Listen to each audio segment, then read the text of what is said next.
ating isi-share ngayon mga kalakay ay yung ating monthly sale. Ano nga ba ang monthly sale? Ang monthly sale po, yung ating benta sa isang buwan. At dito, nilalagay natin yung mga daily sales natin, nire-record natin para pwede natin gamitin na comparison. Magkano yung sale natin halimbawa sa isang buwan at ikumpara mo noong nakaraang buwan at pwede mong ikumpara noong last year. O di kaya ay ikumpara mo noong wala pang pandemic at kumusta kaya nung may pandemic, yung ganun.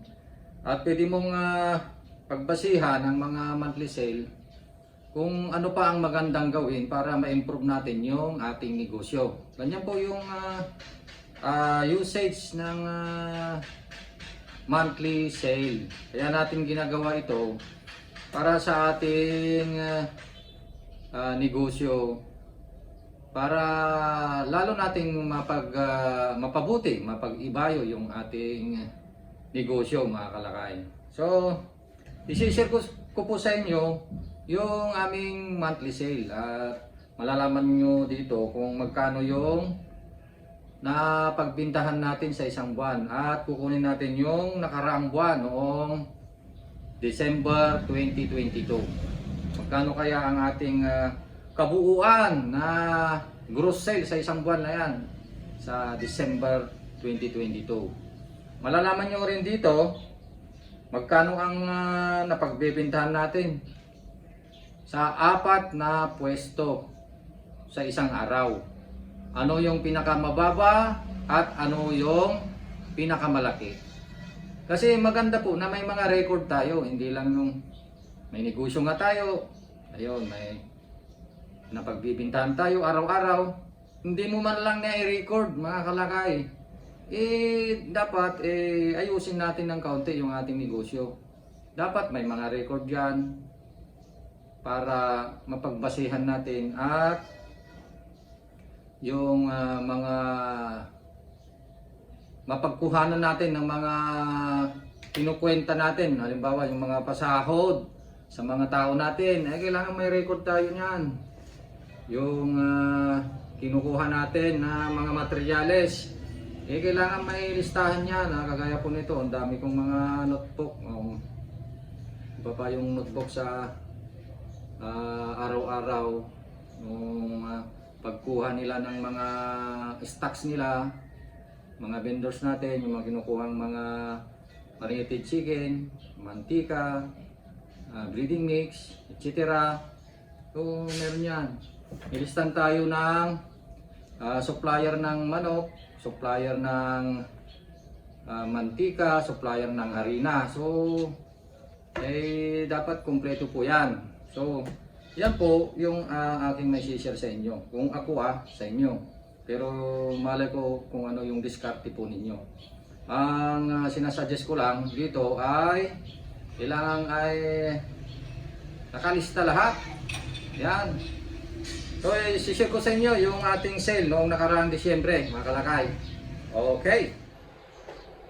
Pasensya na po mga kalakay kung medyo maingay sa labas kasi mayroong mga nagtatrabaho sa labas kasalukuyan nilang ginagawa yung aming harapan, yung kalsada, nilalagyan nila ng drainage.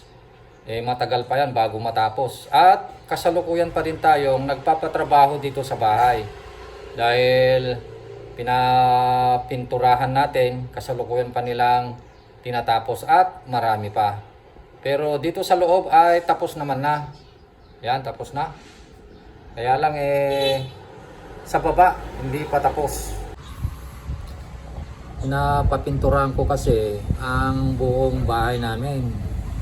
Hindi lang dito sa loob, kundi pati doon sa labas at hanggang sa taas yan. Ipapa-repaint natin yung bubong natin at lahat-lahat na, pati mga bakod. So sana ay matapos na yung ating patrabahong ito. Pero medyo matagal pa ito. At mayroon pa akong papagawa ng mga extension ng mga stock room natin at ang mga garahe natin. So ayan, nakalista na po. Ali, sinalin ko na dito sa coupon ban para mas maliwanag na makita po ninyo. Ayan po yung December 2022. Yung December 21, yan, meron tayong gross sale na 22,225. Nung December 2, 25,170. 3, 27,540. 4, 27,540. December 5, 22,345. So halos ganyan po yung sale natin. Kaya noong mga December 11, ito medyo tumaas, 30,995. Sumunod na araw, 24,250, 24,440. Noong December 14, ito naka 32,000 tayo, 660, 31,245. At bumaba din nung December 16, 23,015, 22,030. Ito yung pinaka smallest na benta natin, 22,030. Yan yung pinaka mababa. 25,000, 22,000, 21, 25, 24, 26.